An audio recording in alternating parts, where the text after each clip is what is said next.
बात कि यार सेक्टर होता क्या है। अब हम सबको ये तो मालूम है कि सर्कल क्या होता है, राइट। अगर मैं इस सर्कल पे एक पोर्शन बना लूं, जिसमें आपके पास पिज्जा होता है, वैसी एग्जांपल समझिए आप, और इसका कोई एंगल हो, तो ये जो हमने पोर्शन बनाया है, इस शेप को हम कहते हैं इट्स अ सेक्टर। तो सेक्टर के लिए सबसे अच्छी एग्जांपल जिसको आप आराम से विजुलाइज कर सकते हो, that is the slice of a pizza. वो हम सबको अच्छी तरह पता होता है कैसा नजर आता है, तो वो हमारे पास सेक्टर होता है, ठीक है। तो आपके पास बेटा, अब जो सेक्टर है, ये सेक्टर आपका दो तरह का हो सकता है। अब कौन कौन सेक्टर है भाई आपके पास? आपके पास या तो माइनर सेक्टर हो सकता है, या फिर आपके पास मेजर सेक्टर हो सकता है। अब दोनों में जो डिफरेंस क्रिएट करेगा वो होता है हमारे पास एंगल। ऑलराइट। तो माइनर सेक्टर आपको ये कहता है कि अगर आपका एंगल लेसर देन 180 डिग्री है तो वो हमारा माइनर सेक्टर होता है। और अगर आपका एंगल ग्रेटर देन 180 डिग्री होगा तो वो आपका मेजर सेक्टर है। ठीक है। एग्जाम्पल, अगर मैं एक सेक्टर बनाऊं, लेट सपोज मैंने एक सर्कल बनाया, ठीक है, और उस सर्कल में मैंने एक सेक्टर बना दिया, ठीक है। और मैं आपसे कहूं कि यार ये जो एंगल है मेरे पास, that angle is 60 degree. Alright class. तो ये जो एंगल मैंने बनाया, ये जो सेक्टर हमारा बना है, इट्स अ माइनर सेक्टर, क्योंकि इसका जो एंगल है हमारे पास, it is lesser than 180। But अगर आप फोकस करो तो ये भी तो एक सेक्टर बन रहा है हमारे पास, जिसका एंगल क्या होगा। अब आपके पास कंप्लीट एंगल क्या होता है एक सर्कल का? इट्स 360। उसमें से अगर मैं 60 माइनस कर दूं तो क्या आएगा मेरे पास? That leads to a 300 degree, right. अब अगर इस 300 डिग्री को मैं यहां पर हाईलाइट करूंगा, तो ये जो सेक्टर आ रहा है मेरे पास, ये वाला सेक्टर जिसका एंगल 360 आ रहा है, इस सेक्टर को हम बोलेंगे ये हमारे पास है मेजर सेक्टर। ऑलराइट। तो माइनर सेक्टर वो सेक्टर हो गया जिसका एंगल हमारे पास लेसर देन 180 है, और मेजर सेक्टर वो है जो एंगल हमारे पास ग्रेटर देन 180 हो गया, ठीक है। ये दोनों आपको डिफरेंस पता होने चाहिए। आगे देखते हैं। अब उस सेक्टर में अब मैं क्या करता हूं, मैं सिर्फ सेक्टर का शेप बना रहा हूं, ठीक है। सिर्फ सेक्टर क्या होगा हमारे पास? तो आपके पास सेक्टर का शेप कुछ ऐसा होता है। ये आपके पास एक सेक्टर का शेप है। उप्स, ये तो कुछ और ही बन गया, एक मिनट। हाँ, ये आपके पास सेक्टर का शेप आ गया, ठीक है। इस सेक्टर में ये होता है आपका रेडियस, राइट। ये है आपका एंगल थीटा, इसको थीटा से रिप्रेजेंट कर सकते हैं हम लोग। और ये आपके पास है इसकी आर्क लेंथ। वो लेंथ जो आपका एंगल फेस कर रहा होता है उसको हम कहते हैं कि ये हमारे पास है आर्क लेंथ। Alright class. तो अब मेरे पास इसके कुछ बेसिक फॉर्मूले हैं। अगर मुझे आर्क लेंथ निकालनी है किसी भी सेक्टर की, alright, arc length of a sector is equals to angle divided by 360 multiply by 2 pi r. ये आपका वर्किंग फॉर्मूला है, ठीक है, किसी भी सेक्टर की आर्क लेंथ। आर्क लेंथ कौन सी लेंथ होगी आपकी? ये लेंथ आपकी आर्क लेंथ होती है बेटा, इसको कहेंगे हम arc length. So angle divided by 360 times 2 pi r gives you the arc length of that sector. और अगर आपको उस सेक्टर का एरिया निकालना है, तो the working formula is angle divided by 360 multiply by pi r square. ये आपके पास आ जाएगा उसका एरिया। तो ये आपके दो वर्किंग फार्मूलाज बहुत ही ज्यादा काम के हैं, जो पूरे सेक्टर को इजीली कवर अप कर रहे होंगे, ठीक है। इसके अलावा जो हम फॉर्मूला यूज करते हैं वो होता है हमारे पास perimeter.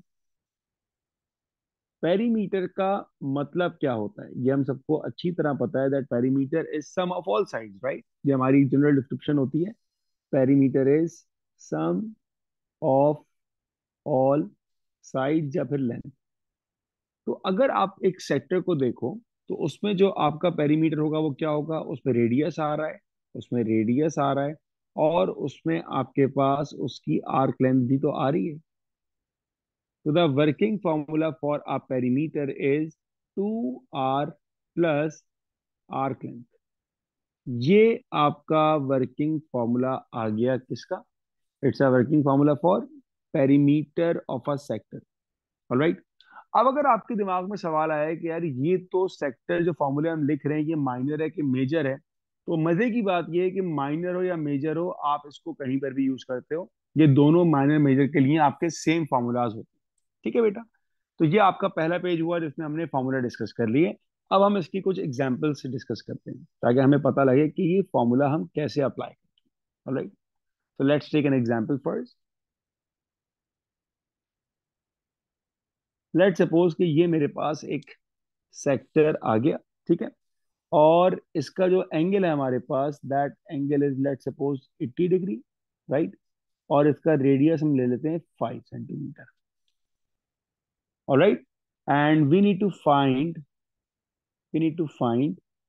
part A, we need to find the arc length of that sector.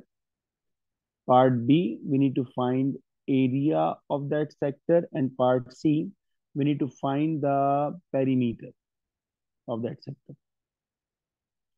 तो ये तीनों हम लोग एक उसमें कर लेंगे तो समझ में आ जाएंगे, हमें कॉन्सेप्ट क्लियर हो जाएंगे। मेक श्योर कि आपने फॉर्मूले नोट डाउन कर लिए हो। अगर आपने नहीं किया तो कर लीजिए इसको अपने पास कॉपी, ताकि फॉर्मूला अप्लाई करने में आपको इजी होगा जब आपके पास ये फॉर्मूला होगा, और उसको याद कर लीजिएगा।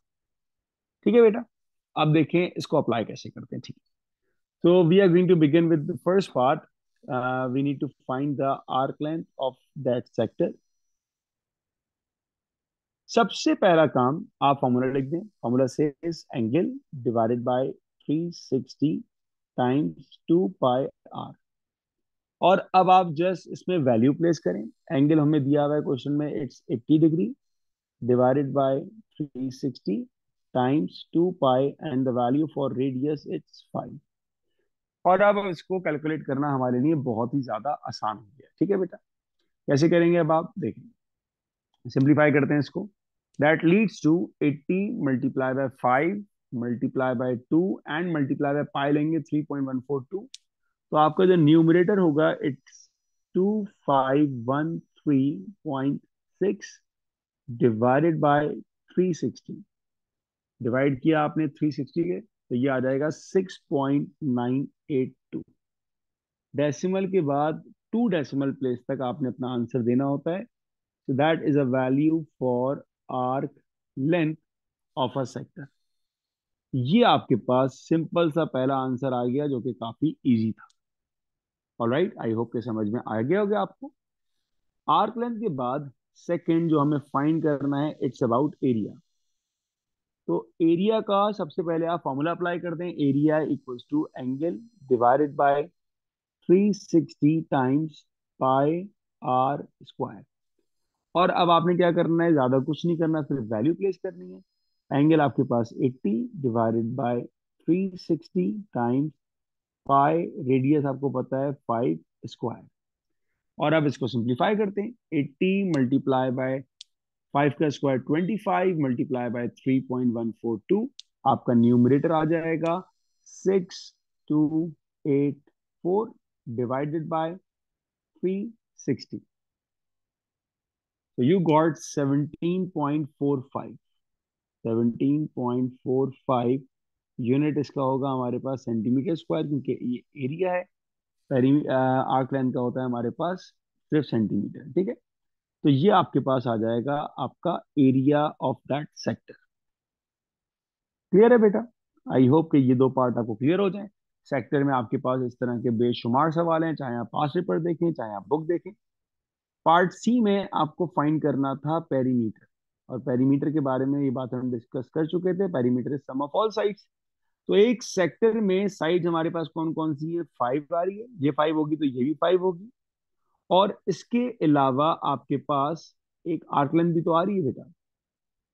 तो आपके पास ये वाली लेंथ भी तो आएगी, राइट।